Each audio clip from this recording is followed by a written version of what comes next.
Hey yo, what is going on everybody? It's your boy X coming at y'all with a brand new video. And if you guys look up into the top right corner, you can see we finally hit 150,000 XP as well as level 40. So if you guys are excited for this little video, make sure you guys drop a like down below. Comment currently what XP and level you guys are at down in the comment section below, and what kind of goal you guys have. You know, what level do you want to get to right before the season ends, since we have a little bit left. And make sure you guys subscribe if you guys are new. We are on that road to 10K subscribers. So basically, I think for the most part, it's going to be pretty difficult for a lot of people, I think, to hit level 40 anymore if you're not at least at like level 39 right now.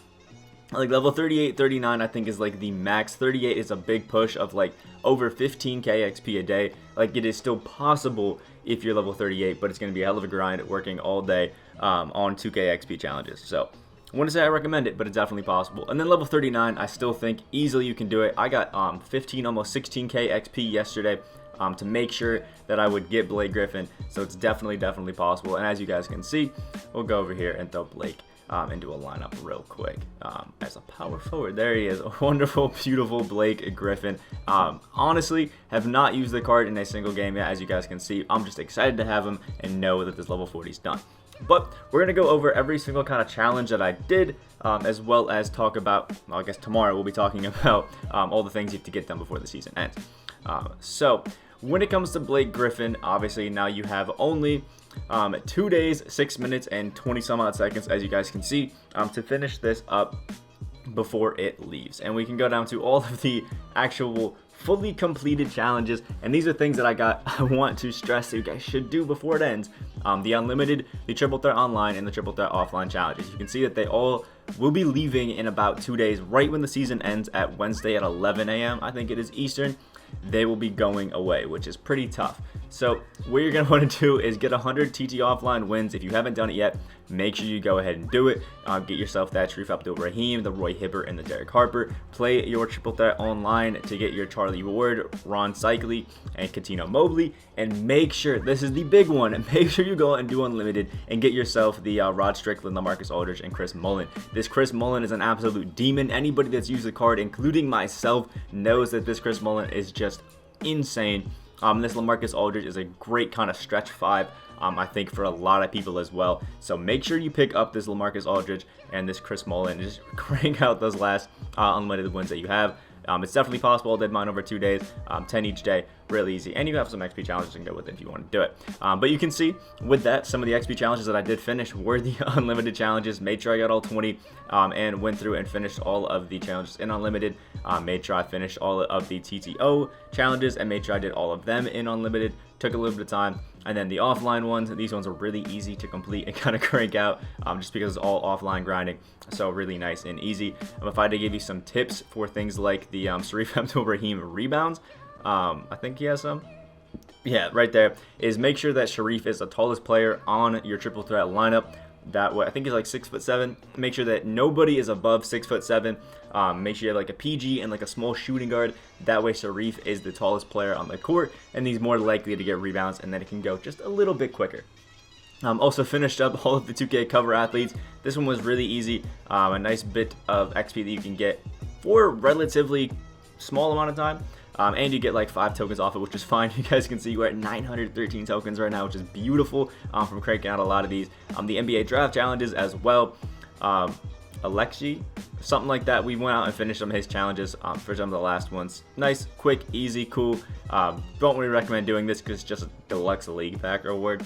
Like whatever. The loyalty spotlight challenges, around the world spotlight challenges, tip off, triple threat challenges. We did all of those. Also finished up Shea. This one was it was quite the task. The steals with Shea, the 50 steals with him definitely was one of the bigger grinds that I had in here. But with the new steal method that I've been coming up with that I showed you guys in the draft tutorials, you can check that one out if you guys want to see how we get the steals. Was pretty easy if I had to say so myself. Eventually, once you started doing that, only took me like 6-7 games to get all of those steals with Shea, which is cool. And then the other ones aren't too bad either. Finished up Trae Young, Jaren Jackson Jr., was it Rui Hachimura, as well as the Zion Williamson. All of these are very, very, very easy. And if you're at that point There's definitely some other XP challenges I think are a little bit more worth it, but hitting 53s with trade doesn't really take that long if you just hit 7 threes per triple threat online game, or offline game, sorry.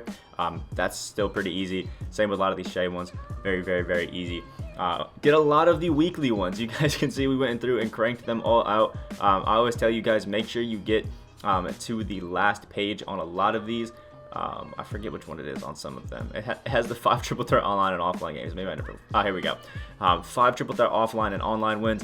If you do it correctly, you actually can set all of these up so that you finish them and get to the last week that has the triple threat offline win 5 and triple threat online win 5 all together, and then you can just win 5 games of each and get a bunch of XP, which is cool, but not as realistic because you guys have probably gone through and slowly cranked some of them out. But you can see a lot of these week 1, week 2, week 3, week 4, week 5, week 6 really cranked a lot of those out because they're really easy, really cheap amounts of MT, and you can stack these up together. Like go into a game of domination, make sure you get 2 rebounds with a PG, and make sure you get 15 points with a Magic player, as well as going down here and hit 2 threes with a Nets player, and then get some sort of thing else throughout some of these. So pretty easy to stack them up, so that's kind of what I did for a lot of these. Didn't do too many in the first week or two, and then on week 3 kind of stacked them all together. Then we also have all of these new reward ones. The Sapphire rewards, finished out a lot of these because they were very easy. Emeralds as well, very easy. The JJ Redick one definitely recommend because the 500 for just hitting 43s, super easy. Only did the Mark Jackson one here because I already had him. I didn't have Brent Berry, Danny Manning, or Joe Barry Carroll, or Duckworth, I don't think, and I didn't want to pick them up, so I wasn't going to.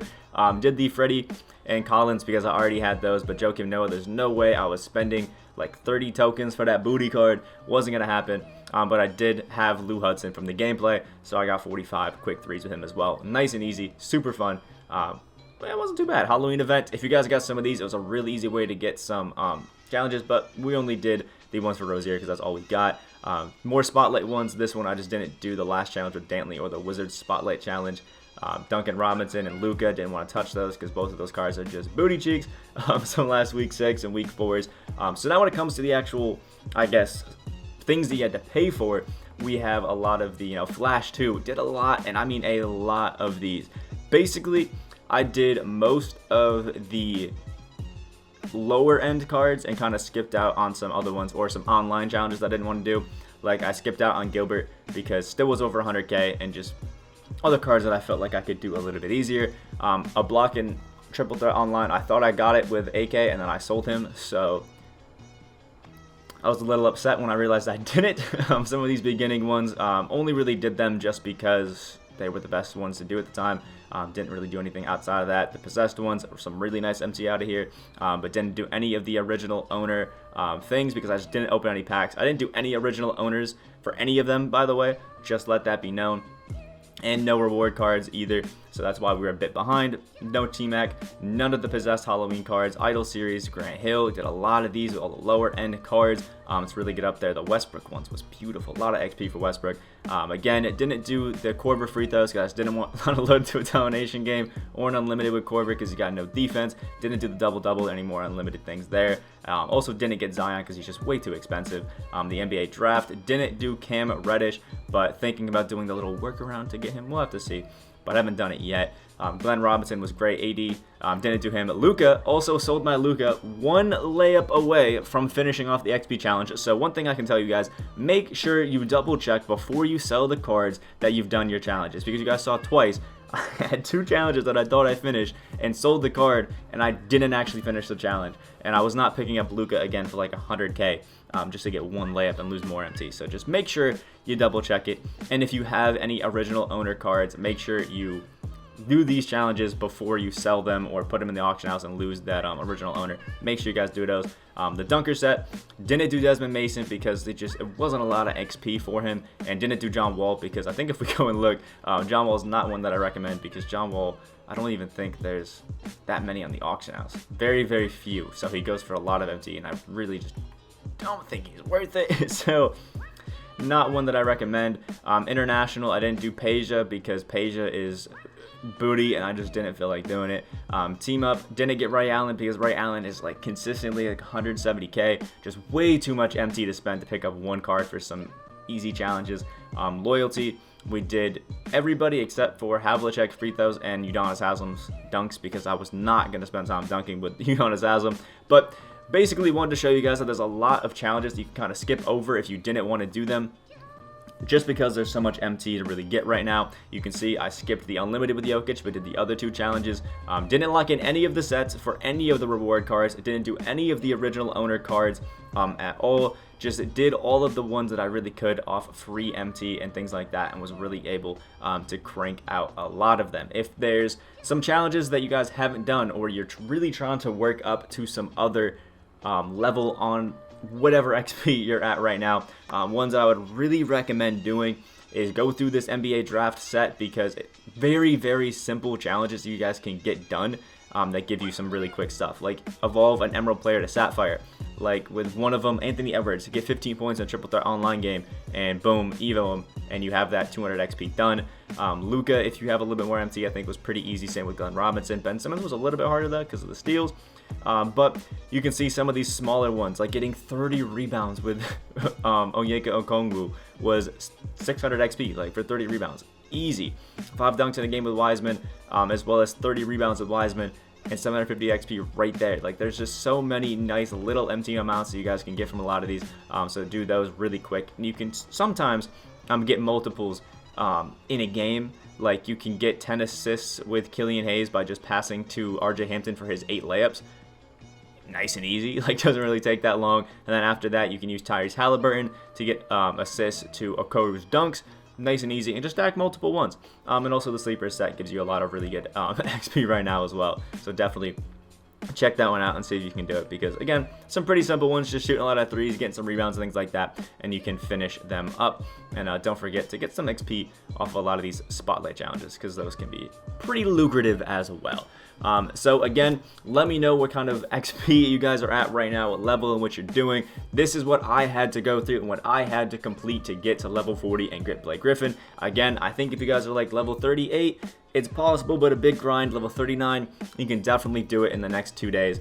But you gotta start working if you're out there. And if you're very, very, very close, make sure you get to that level 40, or make sure you get to that next, I guess, whatever you want. Make sure you get to that next ascension board is what I would recommend. Make sure you get to just whatever next reward that you're really, really looking forward to getting. My recommendation would be, if you're near tokens, one of these consumables like the diamond contract or just diamond in general, or an ascension board, or this Hoff badge, make sure you guys get it. Just try to get up one more a level or 2 extra before the season ends, and I think you guys will be in very, very good shape for season 3. Tomorrow, a season 3 video, or how to prepare for season 3, will be dropping, just to get you guys ahead and what you guys want to finish right before this season ends. And today, later, we'll have part 2 of the best cards tier list that will be dropping. I hope you guys have a great rest of your day. Make sure you guys like the video, subscribe, all of that wonderful stuff, and I will see y'all in the next video.